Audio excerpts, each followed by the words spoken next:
ஒரு அடர்ந்த காட்டுக்குள்ள ஒரு காலேஜ் இருக்கு. ஸ்டூடெண்ட் ஒருத்தன் அந்த காட்டுக்குள்ள இருக்க மர்ம கிணத்தை நோக்கி போக அவனை மந்தாகின்ற பேய் வசியம் பண்ணி கிணத்துக்குள்ளே குதிக்க வச்சிருது. இதை பார்த்த ஹீரோ மட்டும் அது வசியம் பண்ண விட்டுரும். அப்படி அந்த கிணத்துல என்னதான் இருக்குன்னு 4 பொண்ணுங்க பாக்கிறதுக்காக போறாங்க. டீச்சர்ஸ் எல்லாம் வந்து அவனை தடுத்து நிப்பாட்டிடுவாங்க. நிறைய பேர் அந்த கிணறு காவு வாங்கினதால அந்த கிணத்தை இழுத்து முடிறாங்க. அப்படியே 10 வருஷம் கழிச்சு ஹீரோ அந்த கிணத்தை பத்தி தான் ரிசர்ச் பண்ணிட்டு இருப்பான். அதே காலேஜ்ல தான் அவன் தம்பி படிச்சுக்கிட்டு காயத்ரின்ற ஒரு பொண்ணை லவ் பண்ணுவான். அவன் கூட சுத்திட்டு இருக்கிறது அவங்க அம்மாவுக்கு தெரிய வந்து குடும்ப மானத்தை வாங்கிடாதுன்னு சொல்லி திட்டுவாங்க. அதுல இருந்து இந்த பொண்ணு அவன் கால் பண்ண எடுக்கவே மாட்டான். காட்டுக்குள்ள போக ஆர்வமா இருக்க ஸ்டூடெண்ட்லாம் அந்த லாக் ஓபன் பண்ண சொல்லி பயங்கரமா போராட்டம் பண்றானுங்க. சோ ஸ்டாஃப்ஸ்க்கு வேற வழியே தெரியாம அந்த லாக் ஓபன் பண்ணி விட்டுருவாங்க. அந்த கதை ஓபன் பண்ண விஷயம் ஹீரோக்கு தெரிஞ்சு ஷாக் ஆகுறான். ஏன்னா ரெட் மூன் வேற வரப்போகுது. அந்த டைம் கிணத்துல இருக்க மந்தாகினி பேய்க்கு பவர் அதிகமா இருக்கும்.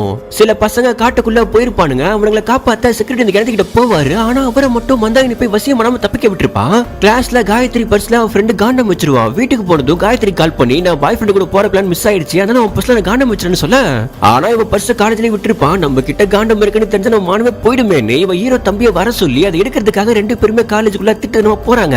10 வருஷத்துக்கு முன்னாடி இடத்துக்கு போக ட்ரை பண்ண காலேஜ் 4 பேருமே அந்த காலேஜ் பக்கம் வந்து காயத்ரி பர்ஸை எடுத்திருக்க. இவ கிளாஸுக்கு போய் பார்த்தா அந்த பர்ஸ் இருக்காது. அந்த 4 பேர்கிட்ட இருந்து இவ பர்ஸை திருடும் போது மாட்டிக்கிறான். அப்படி என்னதான் நீ உள்ள வச்சிருக்கன்னு சொல்லிட்டு அவங்க பர்ஸ் ஓபன் பண்ணி காண்டம் எடுத்துருவாங்க. இதை பார்த்த பாய் ஃப்ரெண்டுக்கு மனசு உடைஞ்சு போயிடுது. அப்போ இவ காலேஜ்ல இருக்கிறத கண்டுபிடிச்ச செக்யூரிட்டி யாராதுன்னு சொல்லிட்டு விரட்ட இவங்க அந்த காட்டுக்குள்ளேயே ஓடிடுறாங்க. ஒரு பக்கம் அந்த 4 பொண்ணுங்களும் காட்டுக்குள்ள போய் அதுல ஒருத்திய மட்டும் மந்தாகினி வசியம் பண்றா. ஹீரோவோட தம்பியை முழுசா வசியம் பண்ணி கிணத்துல குதிக்க வச்சிடுறா. செக்யூரிட்டி வந்து அந்த பொண்ணை காப்பாத்துறாரு. காயத்ரி பாய் ஃப்ரெண்ட் போயிட்டேன்னு சொல்லிட்டு பயங்கரமா அழுதுட்டு இருப்பான். ஆனா செக்யூரிட்டி அவனை காப்பாத்த கயிறை போட்டுறாரு. பார்த்தா அவன் அதை பிடிச்சுக்கிட்டு வெளியே வந்துடுறான். பல வருஷத்துக்கு முன்னாடி கலிங்கம்ன்ற ராஜ்யத்தை அடையறதுக்காக ஏகப்பட்ட பேர் முயற்சி பண்ணுவாங்க.